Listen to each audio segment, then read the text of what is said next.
దళితుడైన సింగయ్యని Jaganmohan Reddy convoy బుద్ధి అతని చావుకి కారణమైనటువంటి పరిస్థితి రాష్ట్రం మొత్తం చూసింది.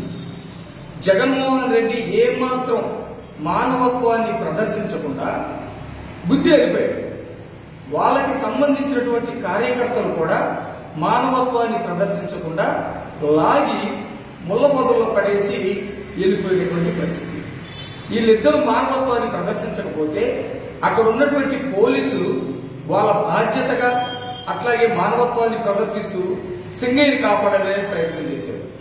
అట్లాగే వైద్య సిబ్బంది వాళ్ళ యొక్క అంబులెన్స్ లో తీసుకొని వెళ్లి అతని ప్రాణాలు కాపాడాలని మానవత్వాన్ని ప్రదర్శించారు. ఈ రెండే కాకుండా తెలుగుదేశం పార్టీకి సంబంధించినటువంటి వాళ్ళు కూడా ఆయన పార్టీతోటి మనకు అనవసరం, అతను చిన్న కార్యకర్త, మా ఊరికి సంబంధించినటువంటి వ్యక్తి అని చెప్పేసి కల్లూరి శ్రీనివాస్ అని అతను వెళ్లి సింగయ్య భార్యను పరామర్శించి కొంత డబ్బులు ఇచ్చి ఇంకా ఏదైనా అవసరం అయితే నన్ను అడుగమ్మని చెప్పాడు. అట్లాగే లోకేష్ గారు కొంతమందిని పంపించి అమ్మా మీ భర్త ఇట్లా చనిపోయాడు, మీ పిల్లలకు గాని మీకు గాని ఏదైనా అవసరం ఉంటే మేము సహాయం చేస్తామని ఒక దళితుడైనటువంటి మైనర్ బాబు అనే తెలుగుదేశం పార్టీ జిల్లా అధ్యక్షుడిని పంపించారు. ఒక పక్కన మానవత్వాన్ని మరిచినటువంటి జగన్మోహన్ రెడ్డి కనపడతా ఉన్నాడు, ఒక పక్కన మానవత్వాన్ని ప్రదర్శించినటువంటి తెలుగుదేశం పార్టీ పోలీసులు వైద్య శాఖకు సంబంధించినటువంటి వాళ్ళు కనపడుతున్నారు. ఇంత జరుగుతున్నా కూడా ఒక్కసారి జగన్మోహన్ రెడ్డి మాట్లాడకపోగా 15 రోజుల తర్వాత ఈ కేసు తన మెడకు చుట్టుకుంటుందనే సంగతి తెలిసి ఎక్కడ అరెస్ట్ చేస్తారేమోనని భయపడి అతను ఒక కొత్త ఎత్తుగడేసేటువంటి పరిస్థితి కనపడతా ఉంది. ఎవరైనా సొంత కార్యకర్త గాని ప్రజలు గాని ఎవరైనా సరే చనిపోతే ఇంటికెళ్లి పరామర్శించడం అనేది కనీస నైతిక ధర్మం, కనీసం వాళ్ళకి ఇచ్చేటువంటి గౌరవం.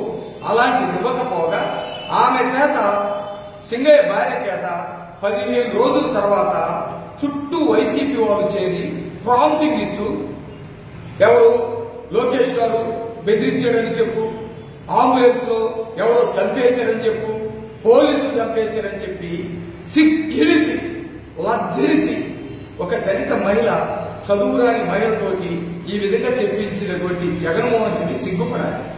ఈ విషయంలో ముఖ్యమంత్రి చంద్రబాబు నాయుడు గారు వేదనకి గురై జగన్మోహన్ రెడ్డి ఇట్లాంటి లుచ్చా రాజకీయాలు చేస్తా ఉన్నాడని ఆవేదన చెంది ఒక దళితుడైనటువంటి సింగయ్యని గుద్దుకొని వెళ్లిపోవడమే కాకుండా కుక్కలోకి లాగినట్టు లాగి పక్కన పడేశారు అని అంటే విచిత్రంగా దళితుల్ని కుక్కలు అన్నారని చెప్పేసి ప్రచారం చేస్తారు.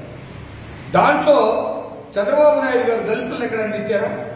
ఆ రోజు కూడా దళితులందరూ పేదరికంలో ఉన్నారు, దళితుల్లో ఎవరైనా పుట్టాలని పేదరికంలో పుట్టాలని ఎవరైనా అనుకుంటారా అని అడిగితే దళితుల్లో ఎవరు పుట్టాలని ఆ రోజు ప్రచారం చేశారు.